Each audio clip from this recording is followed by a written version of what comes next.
Bonjour à tous, ravie de vous retrouver pour ce nouveau numéro de l'Aparté de la Rédac. Et ce soir, nous évoquons un événement transfrontalier et musical, le projet Jazz on the Water. Et pour en parler, nous sommes en ligne avec le directeur artistique de cet ensemble, Roberto Negro. Bonsoir. Bonsoir Victoria, merci de m'inviter à votre table.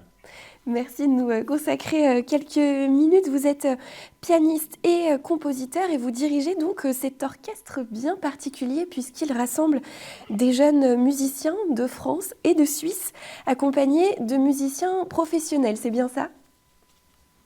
Écoutez, oui, disons, il y a dans l'ensemble des musiciens pré-professionnels ou qui démarrent dans la profession, on va dire, qui sont en train de se lancer là-dedans, qui sont tout jeunes, qui ont la vingtaine, et puis effectivement, la plupart sont des élèves d'école de musique, de conservatoire, d'un peu partout, le bassin lémanique, si on veut, Haute-Savoie, côté France, et puis Valais, Genève, côté Suisse. En gros, c'est ça, avec des ensembles constitués à l'intérieur, qui sont l'ensemble Cantus, dirigé par Tina Hagar, et qui est un chœur, en fait, de C.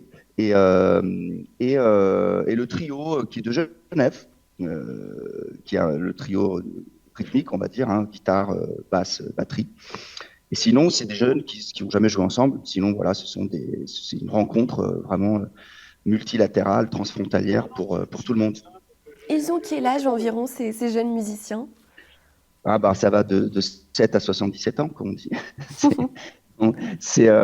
Oui, non, mais vraiment, il y a un gros panel, c'est-à-dire qu'on va dire que en moyenne, on est dans la vingtaine, peut-être un peu moins, mais sinon, il y a un jeune d'une douzaine d'années et puis il y a aussi quelques adultes amateurs qui font partie de l'aventure. C'est la deuxième édition de cette série de concerts. Pourquoi et comment vous avez rejoint cette aventure ? Alors c'est sur invitation. C'est une idée de Guillaume Anger, le directeur musique, programmation musique de Château-Rouge, qui est une salle de spectacle à Annemasse, où je suis artiste résident pour 3 ans. Et donc c'est une idée de Guillaume qui m'appelle et qui me dit écoute, on va faire la deuxième édition. C'est la deuxième édition donc, de ce projet Jazz on the Water. La première a eu lieu juste avant le Covid, donc elle a un petit peu souffert des conséquences des confinements et tout ça. Elle était dirigée par Franck Tortier. Et là, il m'appelle pour me proposer ça. Je dis bah oui, à fond, je suis tout à fait partant pour faire un projet de création quand même avec cet orchestre. Donc c'est de la musique qui est nouvelle, que j'ai écrit à partir j'ai eu l'idée de faire du coup une adaptation, une filtration de certaines chansons et danses traditionnelles, certaines musiques des Alpes au sens large. Donc j'ai appelé ça Montagne au pluriel et c'est un peu une fantaisie anti-tableau sur des musiques traditionnelles du bassin, quoi. Alors, il y a eu un premier concert justement à Annemasse, à Château-Rouge, qui porte ce projet, vous l'avez dit. Comment s'est passée cette première date au mois de décembre ? Écoutez, ça s'est très très bien passé.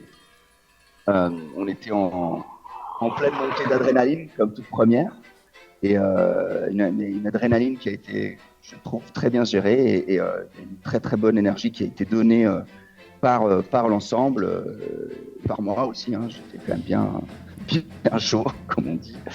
Et ça s'est très bien passé, voilà, très bien reçu aussi en face par le public. Tout le monde content pour finir l'année avec, parce que c'était juste avant les fêtes, de cette façon. Donc ça donne envie d'en remettre une couche à Genève dans 7 jours. Et puis après, il y aura encore 3 concerts pour finir cette mini-tournée pour ces jeunes, pour lesquels, en fait, c'est un peu la première fois de se retrouver sur une grande scène devant 300-400 personnes sur un projet de ce type-là. Donc, pas pour tout le monde, mais pour la plupart, quand même, des 60 musiciens sur scène, c'est le cas. Donc, je pense que c'est des moments forts. Et c'est un moment fort pour moi aussi, parce que la musique que j'écris, normalement, je la joue. là, je suis en direction, donc c'est la première fois que je me retrouve dans une situation comme celle-ci, donc c'est très grisant et plaisant et à la fois. Justement, quelles sont les difficultés que vous pouvez rencontrer à devoir gérer cet orchestre qui est assez cosmopolite, en tout cas avec des jeunes qui viennent peut-être aussi d'horizons différents? Alors déjà, heureusement, la partie logistique, c'est Guillaume Angers qui s'en occupe, et j'en suis très content, parce que pour mettre ensemble tous ces jeunes, tous ces gens qui viennent quand même je crois que si on doit calculer, il doit y avoir une dizaine de destinations différentes, donc faut déjà organiser les répétitions, et puis derrière, il y a les bus pour aller en concert et tout ça, donc c'est quand même un gros travail. Il y a laissé quelques plumes, Guillaume, et il va continuer à en laisser jusqu'à fin janvier. Mais Guillaume, et puis Agathe pour Jazz Contrebande, Agathe Denis, qui est quand même à l'origine du concert qu'on va faire à Genève. Moi, de mon côté, c'est tout le travail aussi. Il y a tout le travail d'abord de recherche, puis d'écriture, et ensuite, effectivement, de direction. Alors, j'ai été quand même aidé sur la direction parce que on a peu de répétitions par rapport au travail qu'il y a à faire. Donc, il y a eu beaucoup de travail en petites sections. La rythmique, les cordes, les vents, le chœur. Donc, il y a voilà, je me suis entouré de gens qui m'ont aidé là-dedans. Donc, Jean-Paul Audio, qui est l'ancien directeur de conservatoire d'Annecy, qui m'a vraiment assisté en direction. Grégoire Gilles sur les cordes et les voix par rapport à tout un travail sur l'improvisation. Adrien Chenbeau sur la rythmique et sur l'écriture aussi de certains arrangements de percussion. Benoît Dubu sur la direction de chœur.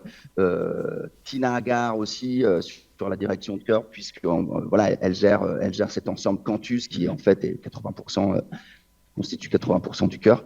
Voilà. Et donc ça a été essentiel pour aller au bout de l'aventure, puisque on s'est vraiment séparé au début, les 2-3 premières répétitions, on était sur 2-3 salles à travailler par petits groupes pour ensuite tout mettre ensemble.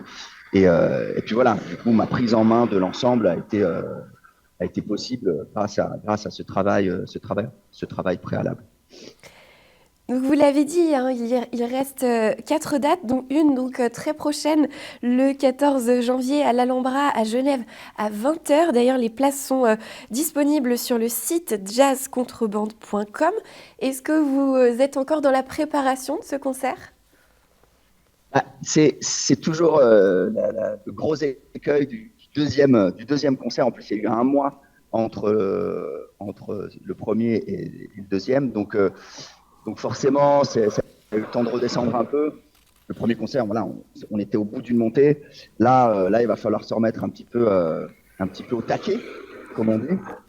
Mais on est confiant puisque c'est quand même un ensemble de jeunes très motivés, très partants pour l'aventure, avec des éléments très talentueux à l'intérieur. Donc il faut juste se ressouder un coup. Et puis bon, dans l'aventure, il y a aussi un peu en dernière comme ça minute, un invité spécial qui est Émile Parisien, qui est un compagnon de longue date pour moi et qui vient du coup rejoindre le groupe. Il devait le faire sur les 2 premiers concerts. Finalement, il sera là sur les 5 concerts. Donc c'est une belle chance et puis une belle chose. Puis moi, je suis content d'avoir Émile dans l'équipe. Donc tout ça rajoute à l'énergie positive. Voilà, il y a une belle vague d'énergie positive autour de ce projet. Tout le monde est content d'être là, donc ça ne peut que bien se passer à l'Alhambra. Et d'ailleurs, ce sera filmé pour l'occasion et enregistré. Voilà, ce concert-là sera filmé et enregistré.